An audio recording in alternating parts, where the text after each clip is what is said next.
Baik, apakah sudah dijawab mengenai persamaan net ionik dari 4 senyawa ini? Jadi tadi sudah disampaikan di video pertama bahwa Anda harus mengetahui hasil dari reaksinya terlebih dahulu, kemudian disetarakan persamaan molekulnya, kemudian jika dia berfasa larutan, ya aqueous, dia bisa terurai menjadi kation dan anionnya seperti ini. Ya, untuk yang padatan tidak bisa terurai.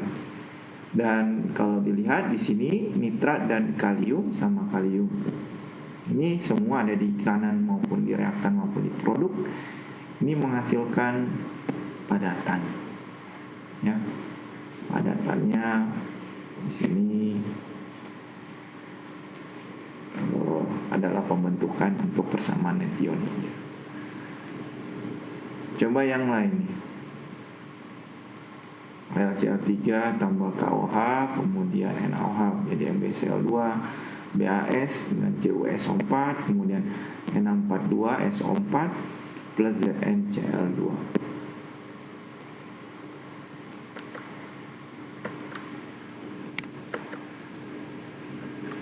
Kita lihat AlCl3 tambah KOH menjadi AOH 3 kali dan KCl, ya.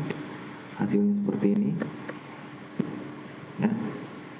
Kemudian net ioniknya adalah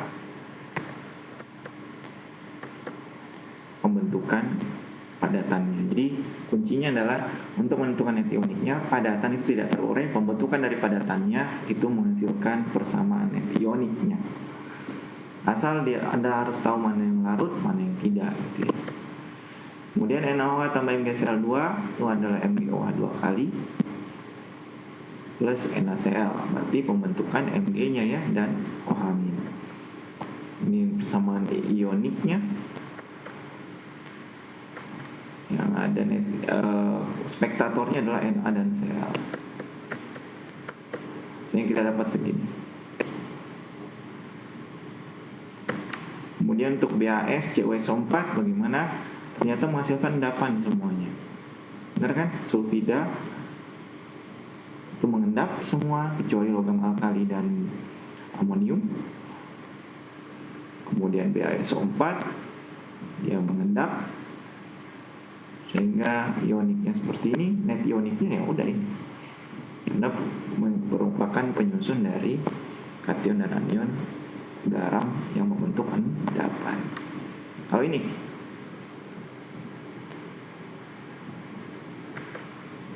semuanya mengion. Ada net ioniknya? Ya tidak ada. Nah, semuanya mengion.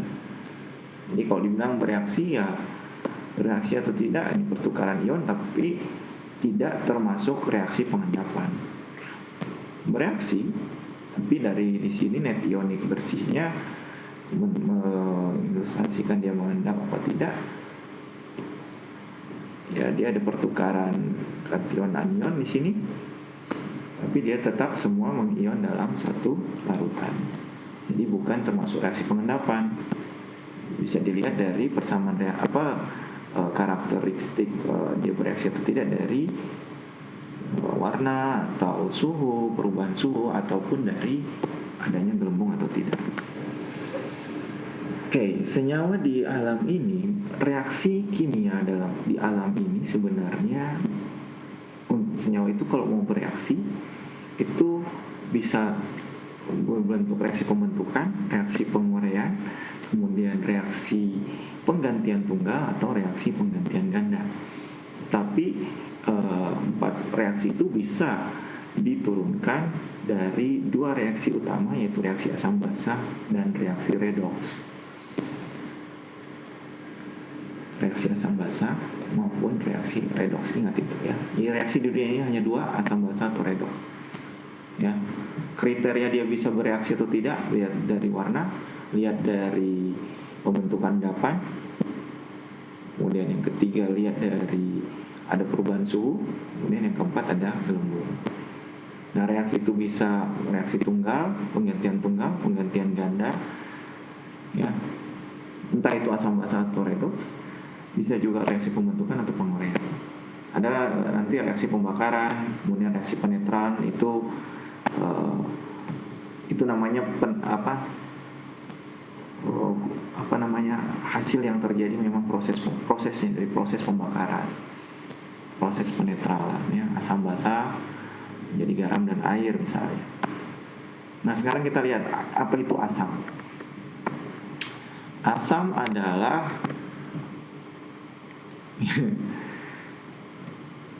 kalau ada dibilang rasa gitu ya, ada juga disebut itu tadi kalau misalnya surha dia larut dalam air menghasilkan H+. Nanti ada teori asam dan basa ya, kita coba ngomongin lagi. Kalau dalam air asam itu menghasilkan H+, itu ya.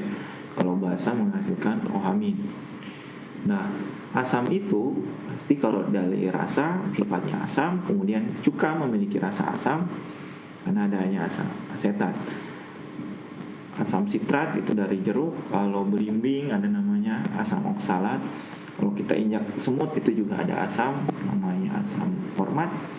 Jadi semua yang bersifat asam itu bisa ada kita temukan di kehidupan sehari-hari. Dan dia mengakibatkan perubahan warna pada pewarna dari tanaman.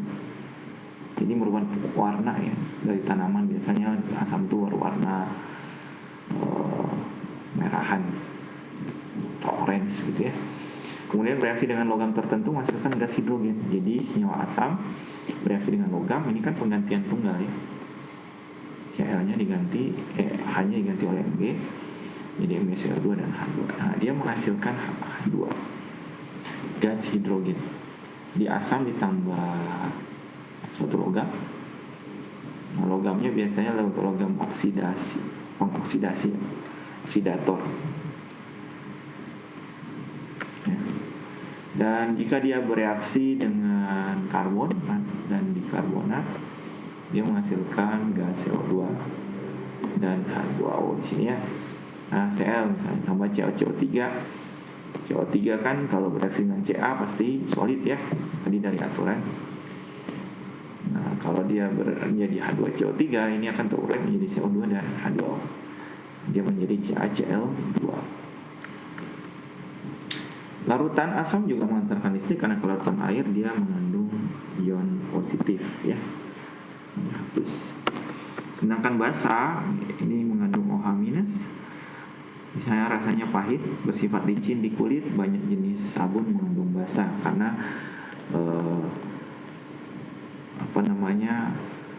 dari basa sabun kan itu reaksi pemutusan ikatan ester ya, sehingga dia akan ada mengandung basa akibat ditambahkan KOH alkalis misalnya, jadi dia banyak mengandung basa.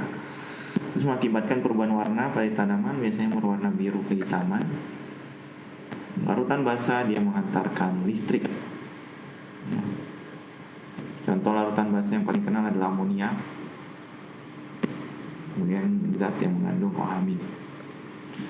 Nah, teori asam basa yang kita kenal adalah asam arrhenius.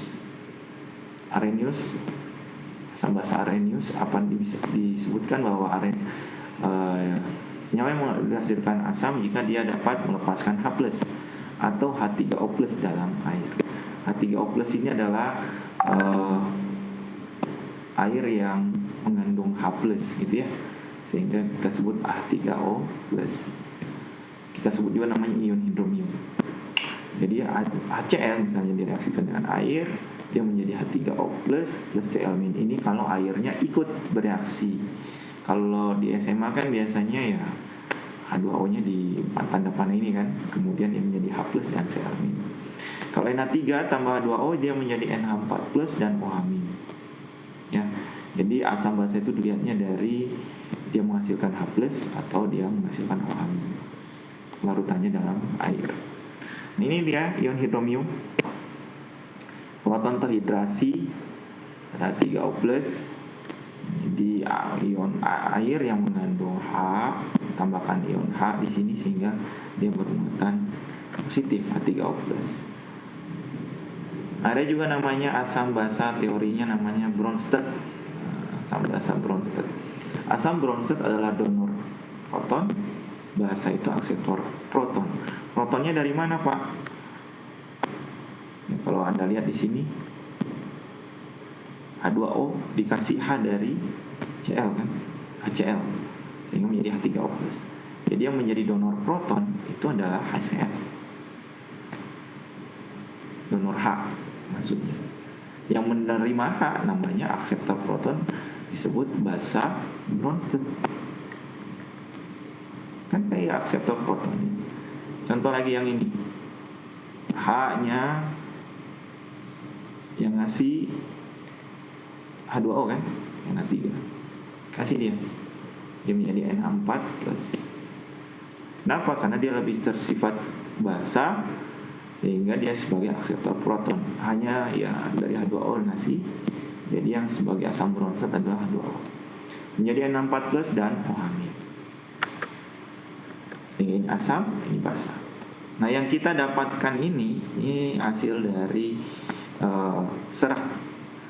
Ada yang terima ya, donor proton dan akseptor proton.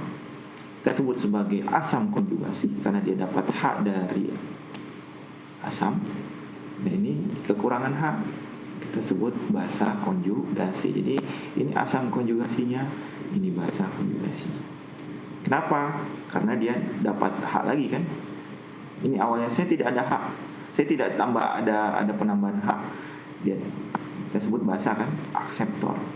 Saat dia sudah dapat H, kita sebut jadi NH4+, kita sebut sebagai asam konjugasi. Kalau H2O di sini awalnya saya punya 2H gitu ya. Pas saya kasih H-nya ke NH3, saya jadi asam karena donor proton kan ya. Sehingga dia kekurangan H menjadi OH-, dia sebut basa konjugasi. Jadi itu namanya senyawa konjugasinya. Jadi asam Bronsted setidaknya harus mengandung 1 proton yang dapat terurai. Ya, asam Bronsted setidaknya harus mengandung 1 proton yang bisa dikasih ke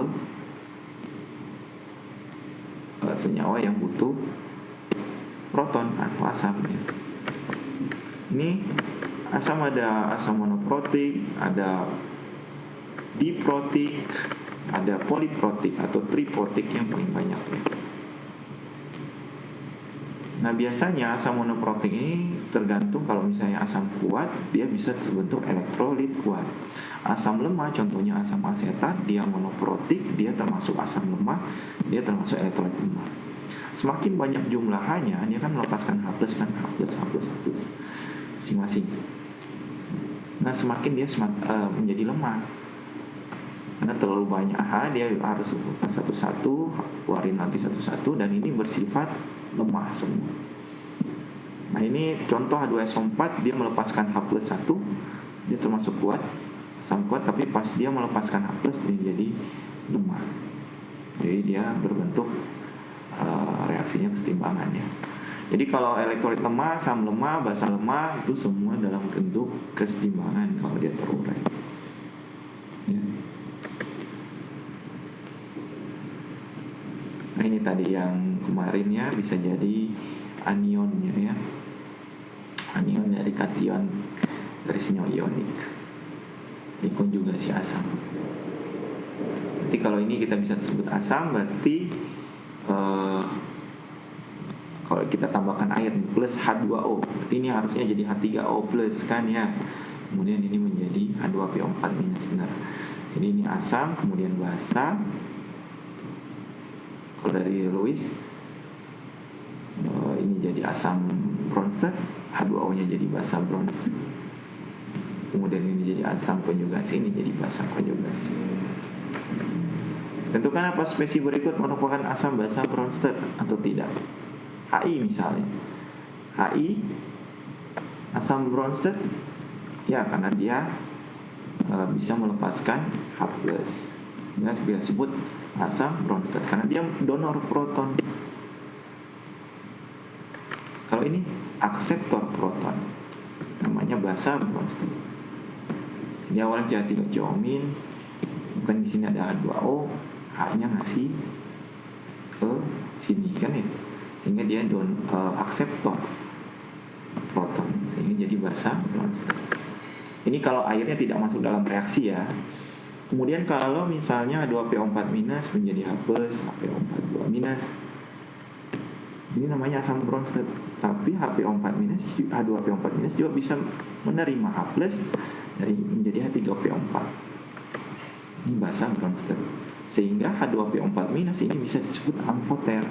Kenapa amfoter? Karena dia bisa melepaskan H+ maupun menerima H+ menjadi konjugasi asam yang jumlah H yang bisa diterima berbeda-beda ya. Ini kekurangan H, ini kelebihan bertambah H, ini berkurang H gitu ya. Ini bisa sebagai asam Bronsted atau basa Bronsted, kita sebut sebagai asam senyawa amfoter, asam basa amfoter. Senyawa amfoter ini benar sebagai asam atau basa.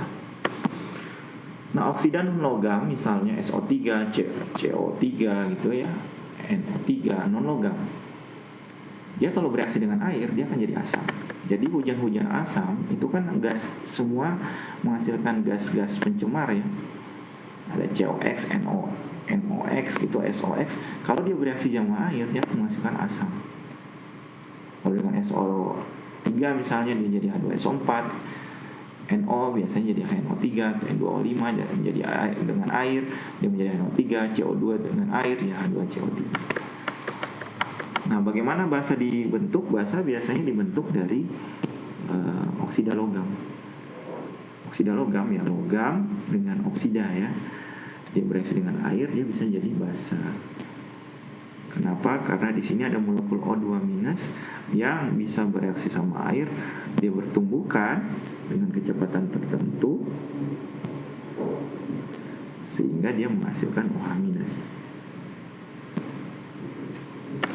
ini menjadi logam hidroksida ya, senyawa basa. Jika logam senyawa basa ini bereaksi sama air, dia akan menjadi terurai menjadi kation dan anionnya dalam bentuk hidroksida.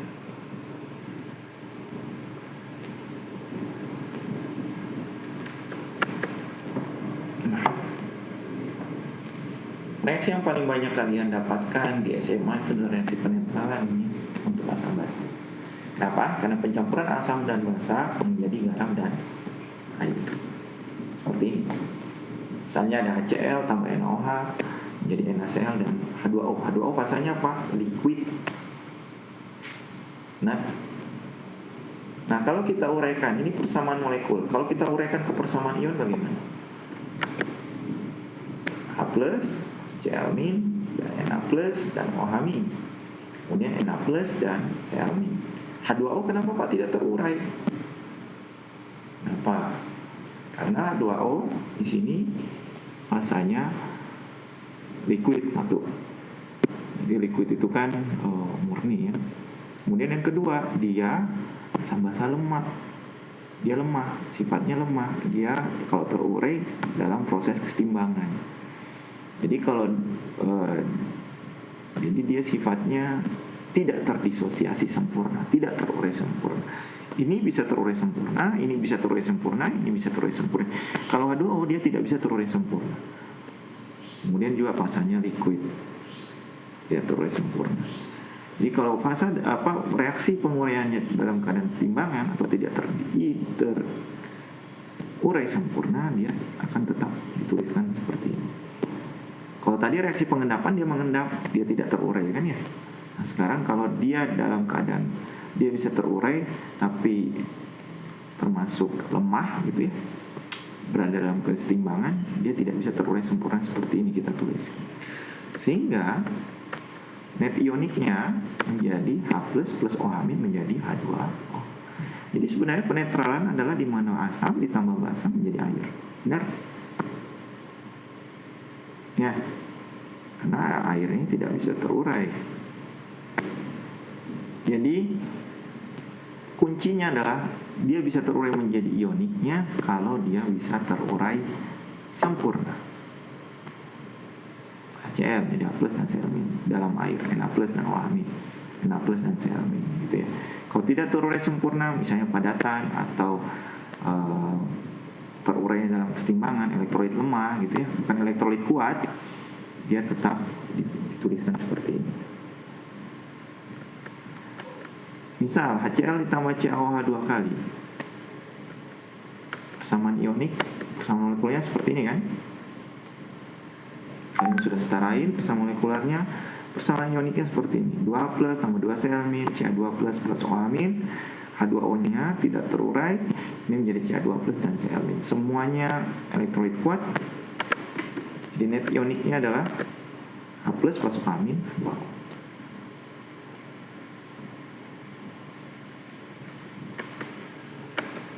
Nah, berlaku untuk semua asam basa kuat. Jadi kalau asam basa kuat bereaksi menjadi penetralan, melakukan reaksi penetralan, hasil akhirnya selalu ini, antara asam kuat dan basa kuat. Nah, yang banyak keluar adalah ini, lemah dan kuat. Kalau lemah, dia kan tidak terurai sempurna. NaOH terurai sempurna. Asam basa menjadi garam dan air. Apa yang terjadi kalau dia sudah menjadi di persamaan ionnya? Kondisi lihat, asam basa lemah tidak terurai secara sempurna. Na sama OH terurai, H2O tidak terurai, NaCH2 3O2 kan ini sudah senyawa ion ya, sudah elektrolit kuat sehingga dia terurai. Sehingga net ioniknya akan seperti ini. Asam lemahnya plus basanya, air dan konjugasinya. Kuncinya. Kalau asam lemah basa lemah dengan yang kuat bereaksi dengan reaksi penetralan. Jadi net ioniknya seperti ini.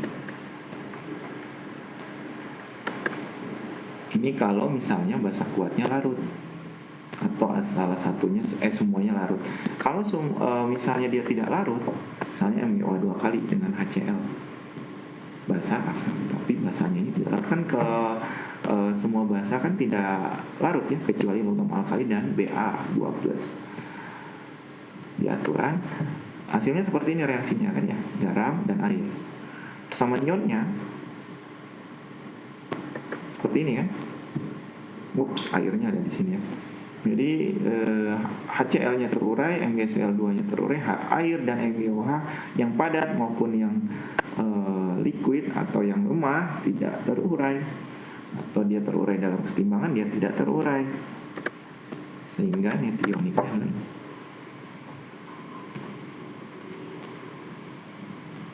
Ya, jadi bisa dengan asam lemah dan basa kuat, atau basa lemah dengan asam kuat, atau asam kuat dengan basa yang tak larut, karena kebanyakan senyawa basa itu tidak larut kan, kecuali logam alkali yang mengandung kation logam alkali maupun Ba2+.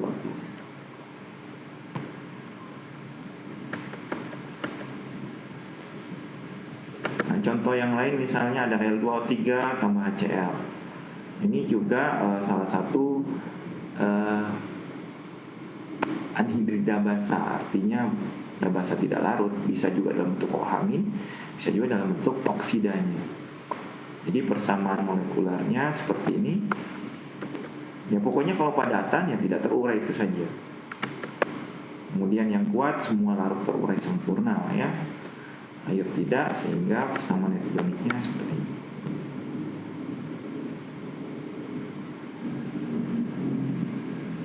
Oke. Coba, apakah ada pembentukan endapan antara K2SO4 dengan BaNO3 2 kali? Iya. Kenapa? Ya tulis saja reaksinya. Dia akan menjadi ini tambah ini menjadi KNO3 dan BaSO4. Ya kan? Jadi net ioniknya ini Ba2+ dan BaSO3. BaSO4, BaSO3. BaSO4 dan BaSO3 sama semua. Sulfat sulfit sama sulfat sama kelarutannya ya. Jadi untuk Ba dia rendah. Nah ini coba di rumah sendiri Nanti kita bahas di pertemuan berikutnya. Terima kasih.